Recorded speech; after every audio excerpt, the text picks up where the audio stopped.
MK channel சார்பாக அனைவருக்கும் வணக்கம். நம்ம எல்லாருக்கும் ஐப்பசி மாசம் தானங்க தீபாவளி வருது. ஆனா நம்ம மதுரை மக்களுக்கு சித்திரையில ஒரு தீபாவளி வருதுங்க. ஆமாங்க, மதுரை சித்திரை திருவிழாவை தான் சொல்றேன். அழகர் ஆற்றில் இறங்கும் வைபவத்தை அந்த அளவுக்கு விமரிசையா கொண்டாடி வராங்க. திருவிழா நடக்கும் 10 நாட்களுமே ஊரே திமிலோகப்படுகிறது. சுமார் 10 லட்சத்துக்கும் மேற்பட்ட மக்கள் வைகை ஆற்றங்கரையில கூடுறாங்க. ஏன்னா அழகர் மலையில இருந்து தெய்வமே இறங்கி மக்களை பார்க்க வரும் அந்த அற்புதமான நிகழ்ச்சியை பார்க்கறதுக்காக தான். சரிங்க, அழகர் மலையில இருந்து அழகர் இறங்கி தன்னோட தங்கை மீனாட்சி கல்யாணத்துக்கு வருவதாகவும், ஆனா அவர் வருவதற்கு முன்னாடியே கல்யாணம் முடிஞ்சதால அதுக்காக கோபம் கொண்டுதான் வைகை ஆற்றிலே இறங்குவதாகத்தானே சொல்றாங்க. அப்படி பார்த்தா அங்க மீனாட்சி திருமணம் நடைபெறும் போது மீனாட்சிய சிவபெருமானுக்கு தாரை வார்த்து கொடுக்கறது யாரு? அழகர் மலையோட சிறப்புகள் என்ன? அப்போ எதுக்காக அழகர் ஆற்றில் இறங்குகிறார்? அழகர் தல்லாகுளத்தை விட்டு கிளம்பியதுமே தண்ணீர் பீச்சும் வைபவம் ஏன் நடக்கிறது? இது எல்லாம் பத்தி தான் இந்த பகுதியில நாம விரிவாக பார்க்க போறோம். பார்க்கலாமா? முதலில் நாம அழகர் மலையின் சிறப்புகள் பற்றி பார்க்கலாம். மதுரைக்கு வடக்கே சுமார் 20 கிலோமீட்டர் தொலைவில் அழகர் மலை கம்பீரமா காட்சி தருகிறது. பார்ப்பதற்கு காளை வடிவில் இருக்கிறதால இந்த மலைக்கு விருஷபாத்ரி என்ற ஒரு பெயரும் இருக்கு. யமதர்மன் தனக்கு ஏற்பட்ட சாபத்தை போக்க அழகர் மலைக்கு வந்து பெருமாளை வேண்டி தவம் இருந்தாராம். தவத்தை மெச்சி பெருமாள் யமதர்மனுக்கு சாப விமோசனம் கொடுத்தாரு. யமதர்மன் பெருமாளிடம், சுவாமி, இதே மாதிரி நீங்க இங்கேயே தங்கி இருந்து பக்தர்களுக்கு அனுகிரகம் செய்யணும். நானும் உங்களை தினம் ஒரு முறையாவது பூஜை செய்ய எனக்கு வரம் கொடுங்க அப்படின்னு கேட்டாராம். பெருமாளும் அப்படியே வரம் தர இன்றும் இந்த கோவிலில் தினமும் நடக்கும் அர்த்தஜாம பூஜைய யமதர்மனே நடத்துவதாக ஐதீகம் இருக்கு. எங்கும் இல்லாத சிறப்பாக இங்கு கள்ளழகராக அவதாரம் எடுத்திருக்கிறார் பெருமாள். சங்கு, சக்கரம், வில், வாள், கதை என பஞ்ச ஆயுதங்களுடன் காட்சி தருகிறார். இவர் கையில் இருக்கும் சக்கரம் எப்போதும் புறப்பட தயாராக இருக்குமாம். அதாவது பக்தர்களிடமிருந்து அபயக்குரல் வந்தால் கன நேரமும் தாமதிக்காமல் துஷ்டர்களை அழிக்க வேண்டும் என்பதற்காகத்தான் சக்கரத்தை பிரயோக நிலையிலேயே வைத்திருக்கிறாராம் பெருமாள். அழகர் கோவிலில் காவல் தெய்வமாக விளங்கும் கருப்பண சுவாமி மிகவும் சக்தி வாய்ந்தவர். இவர் ஒரு நீதிமன்றம் போல. இவரை சாட்சியாக வைத்து முக்கிய விவரங்களை கிராம மக்கள் பேசி தீர்க்கிறாங்க. அதே போல சாப விமோச்சனம் பெற யமதர்மன் அழகர் மலையில் இருக்கும் நூபுர கங்கையில் நீராடி பெருமாளை வேண்டி தன் சாபம் நீங்க பெற்றார். அந்த நூபுர கங்கைக்கு சிலம்பாறு என்ற ஒரு பெயரும் இருக்கு. அந்த பெயர் ஏற்பட்டதற்கு பின்னாடி ஒரு சுவாரஸ்யமான கதை இருக்கு. பார்க்கலாமா? மகாவிஷ்ணு வாமன அவதாரம் எடுக்கும் போது மகாபலி என்ற மன்னனிடம் 3 அடி மண் கேட்டார் அல்லவா? 3 அடி மண் கொடுக்க அந்த மன்னனும் சம்மதித்து விட்டான். உடனே மகாவிஷ்ணு விஸ்வரூபம் எடுத்து ஒரு அடியை பூமியிலும் இன்னொரு அடியை விண்ணிலும் 3வது அடியை மன்னனின் தலையிலும் வைத்தார். இதில் 2வது அடியை விண்ணுக்கு கொண்டு செல்லும் போது அங்கிருந்த பிரம்மா அது தன் தந்தையின் கால் என்பதை தெரிந்து கொண்டு அதற்கு பாத பூஜை செய்கிறார். பாத பூஜை செய்யும் தண்ணீரில் ஒரு துளி மகாவிஷ்ணுவின் சிலம்பில் பட்டு அழகர் மலையில் விழுகிறது. இதுவே சிலம்பாறு என்ற நூபுர கங்கை என்று வர்ணிக்கப்படுகிறது. அழகர் மலையின் மற்றொரு சிறப்பு என்னன்னா, மூலவருக்கு அடுத்தபடியாக முக்கியமானவர் சோலைமலைக்கு அரசராக விளங்கும் உற்சவர். இவர் அபரஞ்சி என்ற அரிய வகை தங்கத்தால் ஆனவர். அபரஞ்சி என்பது தேவலோக தங்கம் என்பதால இந்த பெருமாளையும் தேவலோக பெருமாளாகவே பூஜிக்கிறாங்க. உலகத்திலேயே அபரஞ்சி தங்கத்தாலான பெருமாள் சிலைகள் 2 இடங்களில் தான் இருக்கிறதாம். ஒன்று அழகர் கோவிலிலும் மற்றொன்று திருவனந்தபுரத்தில் உள்ள அனந்த பத்மநாப சுவாமி கோவிலிலும் இருக்கிறதாம். இப்போது நாம் அழகர் ஏன் ஆற்றில் இறங்குகிறார் பார்க்கலாமா? முன்னொரு காலத்தில் சுதபஸ் என்ற முனிவர் நூபுர கங்கையில் நீராடி பெருமாளை நோக்கி தவம் இருக்காரு. அந்த நேரத்துல கோபக்கார முனிவரான துர்வாசர் தன்னோட பரிவாரங்களோட அந்த பக்கம் வராரு.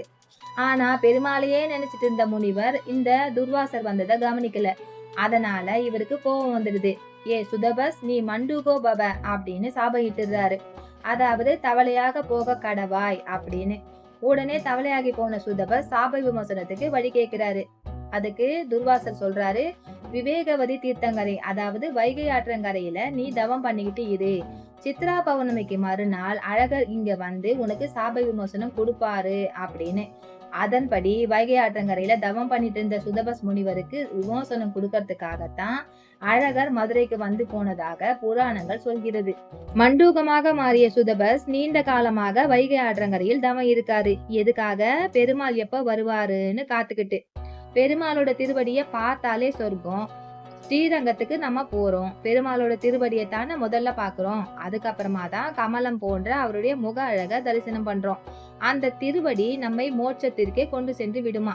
பார்த்தாலே இப்படின்னு சொன்னா திருவடி பட்டா என்ன ஆகும்? அழகர் கோவில்ல இருந்து சுந்தரராஜ பெருமாள் குதிரையில ஏறி வராரு. வைகையை கடக்கும் போது அந்த திருவடி மண்டூகர் மேல படுகிறது. சுய உருவை மண்டூகர் பெற்றுவிட்டார். ஆஹா பெருமாளே, இனி எனக்கு மோட்சம் தானே அப்படின்னு சத்தமா சொல்றாரு. அப்போ ஒரு குரல், அடே பாரடா, இப்போதே நீ மோட்சத்துலதான் இருக்கிற அப்படின்னு கேக்குது. மண்டூகர் சுற்றுமுற்றும் பாக்குறாரு. ஆமா, பெருமாளின் திருவடி பட்ட அடுத்த நொடியே அவரு மோட்சத்திற்கே போய்விட்டார். நமக்கும் இதே நிலைமைதான். அவரது திருவடியை தரிசித்தாலே போதும், நம்ம பூலோகத்திலேயே சொர்க்கத்தை பார்க்கலாம். மனதார பிரார்த்தனை செய்தாலே போதும். எல்லாம் நாம அவர் மேல வச்சிருக்கிற நம்பிக்கையில தாங்க இருக்கு. இப்படியாக மண்டூக முனிவருக்கு சாப விமோசனம் கொடுக்கறதுக்காகத்தான் அழகர் மலையில இருந்து வருகிறார். ஆனா தன் தங்கை மீனாட்சியின் திருமணத்திற்கு அழகர் வருவதற்குள் திருமணம் முடிந்து விட்டதால் அழகர் கோபித்து கொண்டு ஆற்றில் இறங்குவதா சொல்றாங்க. அப்போ மீனாட்சியை சுந்தரேஸ்வரருக்கு தாரை வார்த்து கொடுத்தது யாரு அப்படின்னு தானே கேக்குறீங்க. அவர் திருப்பரங்குன்றத்தில் வீட்டிற்கும் பவளக்கனிவாய் பெருமாள். அவர்தான் மீனாட்சி திருமணத்தில் கலந்து கொண்டு சுந்தரேஸ்வரருக்கு மீனாட்சியை தாரை பார்த்து கொடுத்திருக்காரு. திருப்பரங்குன்றத்தில் இருக்கும் பெருமாளின் தங்கையாகத்தான் புராணங்களில் சொல்லி இருக்காங்க. ஒவ்வொரு வருடமும் மதுரை சித்திரை திருவிழாவின் போது மீனாட்சி திருக்கல்யாணத்தன்று திருப்பரங்குன்றத்தில் இருந்து தெய்வானையுடன் முருகப்பெருமானும் பவளக்கனிவாய் பெருமாளும் மதுரைக்கு எழுந்தருளி திருக்கல்யாண வைபவத்தை முன்னின்று நடத்தி தரும் வழக்கம் இன்றும் கடைபிடிக்கப்படுகிறது. அப்ப கள்ளழகரின் தங்கை மீனாட்சி இல்லையா அப்படின்னு தானே கேக்குறீங்க. அந்த கேள்விக்கான பதில பார்க்கலாம். அதாவது மாசி மாதத்தில் நடந்த மீனாட்சி திருமணம் சித்திரை மாதத்திற்கு மாறி இருக்கு. தேனூர் ஆற்றங்கரையில் நடந்த கள்ளழகர் ஆற்றில் இறங்கும் வைபவம் மதுரைக்கு மாறி இருக்கு. எப்படி? சுமார் 400 வருஷத்துக்கு முன்னாடி வரைக்கும் அழகர் ஆற்றில் இறங்கும் வைபவம் தேனூரில் தான் நடைபெற்று வந்திருக்கு. அப்போது மதுரையின் மன்னராக இருந்த திருமலை நாயக்கர் ஒரு முறை அழகர் ஆற்றில் இறங்கும் வைபவத்தை பாக்கிறதுக்காக தேனூருக்கு வருகை தந்திருக்காரு. அங்க கூடியிருந்த பக்தர்களின் கூட்டத்தை பார்த்ததுமே இந்த வைபவத்தை மதுரையில் நடத்தினால் என்ன என்ற யோசனை அவருக்கு ஏற்பட்டதாம். அதற்கு ஒரு காரணமும் இருந்தது. அப்போதெல்லாம் மதுரை மீனாட்சி அம்மன் கோவில் திருவிழா மாசி மாதம் தான் நடைபெற்று வந்திருக்கு. அறுவடை காலம் முடிந்து திரும்பவும் பயிர் தொழில் செய்யும் காலம் என்பதால திருவிழாவில் பெருமளவு பக்தர்கள் கலந்து கொள்ள முடியாத நிலை ஏற்பட்டிருக்கு. அதனால பெருமளவு பக்தர்கள் கலந்து கொள்ளும் வகையில மதுரை மீனாட்சி அம்மன் கோவில் திருவிழாவை சித்திரை மாதத்துக்கு மாற்றியதோட அழகர் ஆற்றில் இறங்கும் வைபவத்தையும் மதுரையில் நடைபெறும்படி மாற்றிவிட்டாராம். இதன் காரணமாக திருவிழாவில் லட்சக்கணக்கான பக்தர்கள் கலந்து கொள்ள முடிந்ததுடன் சைவ வைணவ ஒற்றுமையை வலியுறுத்தும் விழாவாகவும் திகழ்கிறது. அதாவது ஹரியும் ஹரனும் இணையும் விழாவாக இந்த சித்திரை திருவிழா திகழ்கிறது. சித்ரா பௌர்ணமிக்கு சுமார் 10 நாட்கள் முன்னதாகவே திருவிழா தொடங்கி விடுகிறது. முதல் 2 நாட்கள் கோவிலில் இருப்பார் அழகர். 3ஆம் நாள் மாலை மதுரையை நோக்கி புறப்படுகிறார். ஆரம்ப காலத்தில் கோவிலை விட்டு கிளம்பும் அழகர் அலங்காநல்லூர் போய் சேருவார். அங்கு அழகரை குதிரை வாகனத்தில் தூக்கி வைத்து அலங்காரம் செய்வாங்க. அழகருக்கு அலங்காரம் செய்யும் ஊர் என்பதால அலங்கார நல்லூராக இருந்து பின்பு அலங்காநல்லூராக மாறிவிட்டது.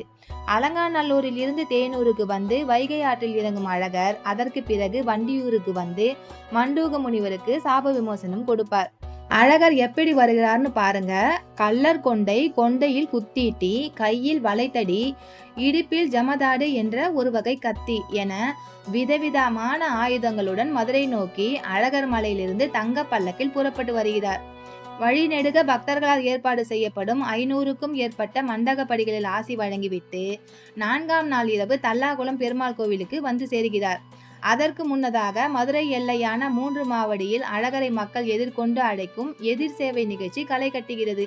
4ஆம் நாள் இரவு தல்லாகுளம் பெருமாள் கோவிலில் கள்ளழகருக்கு அபிஷேகம் நடைபெறுகிறது. இந்த அபிஷேகத்துக்கு நூபுர கங்கையிலிருந்து தீர்த்த நீர் தலை சுமையாக கொண்டு வரப்படுகிறது. அபிஷேகம் முடிந்ததும் அழகருக்கு அலங்காரம் செய்யப்படுகிறது. அதாவது இதிலும் கூட ஒரு நம்பிக்கை இருக்குது. அது என்னன்னா, அழகருக்கான ஆடைகள், அலங்கார பொருட்கள் அனைத்தும் ஒரு பெரிய மரப்பெட்டியில் வச்சிருக்காங்க. இந்த பெட்டிக்குள் சிவப்பு, வெள்ளை, பச்சை, மஞ்சள், ஊதா என பல வண்ணங்களிலும் பட்டுப்புடவைகள் இருக்கிறது. கோவிலின் தலைமை பட்டர் அந்த பெட்டிக்குள் கைவிட்டு ஏதாவது ஒரு புடவையை எடுக்கிறார். அவருடைய கையில் எந்த வண்ண புடவை சிக்குகிறதோ அது அன்றைய தினம் அழகருக்கு அணிவிக்கப்படும். அதாவது அழகர் எந்த வண்ண புடவை கட்டி ஆற்றில் இறங்குகிறாரோ அதற்கேற்ப அந்த வருடத்தில் நல்லது கெட்டது நடக்கும் என்பது பக்தர்களோட நம்பிக்கை. பச்சை பட்டு கட்டி வந்தால் நாடு செழிப்பாக இருக்கும். சிவப்பு பட்டு கட்டி வந்தால் அந்த வருடம் போதிய விளைச்சல் இருக்காது, நாட்டில் அமைதியும் இருக்காது. வெள்ளை மற்றும் ஊதா பட்டு கட்டி வந்தால் நாடு இடைப்பட்ட நிலையில் இருக்கும். மஞ்சள் பட்டு கட்டி வந்தால் அந்த வருடத்தில் மங்களகரமான நிகழ்வுகள் நடக்கும். இப்படி நம்பிக்கை இருப்பதால் தான் ஆற்றில் இறங்க வரும்போது அழகர் என்ன கலர் பட்டுடுத்தி வரப்போகிறாரோ என பக்தர்கள் எதிர்பார்த்து காத்து கொண்டிருக்கிறார்கள். தல்லாகுளத்தை விட்டு கள்ளழகர் கிளம்பியதுமே தண்ணீர் பீச்சும் வைபவமும் தொடங்குகிறது. அழகர் ஆற்றில் இறங்கும் வைபவத்தில் தண்ணீர் பீச்சி அடிக்கும் சடங்கு மிக முக்கியமானது. இதன் தாற்பயம் என்னன்னா, பெருமாள் கோவிலில் நமக்கு தீர்த்தம் தருவாங்க தானே, அப்படி பார்த்தா அழகராக வரும் பெருமாள் நமக்கு தீர்த்தம் தந்தபடியே வருவதாக ஐதீகம். அழகர் வேடமணிந்தவர்களும் தண்ணீர் பீச்சியபடியே தெருக்களில் வருவாங்க. அவர்களை அழகராகவே நினைக்கும் பக்தர்கள் அவர்கள் பீச்சும் தண்ணீரை தீர்த்தமாக நினைக்கிறாங்க. அழகர் தீர்த்தம் நம்மை பரமபத வாசலுக்கு அழைத்து செல்லும் தன்மையுடையது. அழகர் ஆற்றில் இறங்கி வண்டியூர் போய் சேரும் வரை இந்த வைபவம் கலகலப்பாக நடக்கிறது.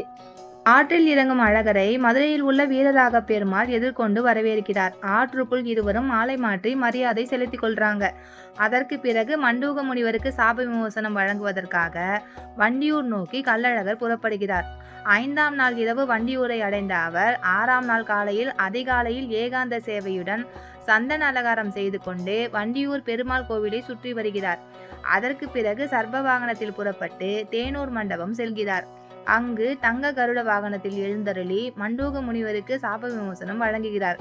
பின்னர் மதுரை நோக்கி வந்து 6ஆம் நாள் இரவு ராமராயர் மண்டபம் தங்கி இரவு முழுவதும் தசாவதார அலங்காரங்களில் பக்தர்களை மெய்மறக்க செய்கிறார். 7ஆம் நாள் காலை அனந்தராயர் பல்லக்கில் புறப்பட்டு தல்லாகுளம் சேதுபதி ராஜா மண்டபம் செல்கிறார். அன்றிரவு அங்கு அலங்காரம் கலைக்கப்பட்டு பூப்பல்லக்கில் ஜோடனை நடைபெறும். 8ஆம் நாள் அதிகாலையில் பூப்பல்லக்கில் மலை நோக்கி புறப்படும் கள்ளழகர் வழியெங்கும் பூஜைகளை ஏற்றுக்கொண்டு 9ஆம் நாள் கோவிலை அடைகிறார். 10ஆம் நாள் உற்சவ சாந்தி அபிஷேகத்துடன் 10 நாள் சித்திரை திருவிழா இனிதே நிறைவடைகிறது. இந்த திருவிழா ஒரு காட்சி அல்ல, அது ஒரு உணர்வு. கள்ளழகர் வரும் பாதையில் ஒவ்வொரு அடியும் பக்தியின் ஒளியாக மாறுகிறது. கண்ணால் காணும் அழகு ஒரு பக்கம், இதயம் உணரும் ஆனந்தம் இன்னொரு பக்கம். இந்த இரண்டையும் இணைக்கும் தெய்வ அனுபவமே சித்திரை திருவிழா. மதுரையில் நடக்கும் சித்திரை திருவிழாவையும் கள்ளழகர் வைகை ஆற்றில் இறங்கும் விழாவையும் வாழ்க்கையில் ஒரு முறையேனும் சென்று பார்ப்போம். அன்னை மீனாட்சியின் அருளை பெறுவோம். இந்த பகுதி உங்களுக்கு பிடிச்சிருந்தா லைக் பண்ணுங்க, கமெண்ட் பண்ணுங்க, சப்ஸ்கிரைப் பண்ணுங்க. நன்றி, வணக்கம்.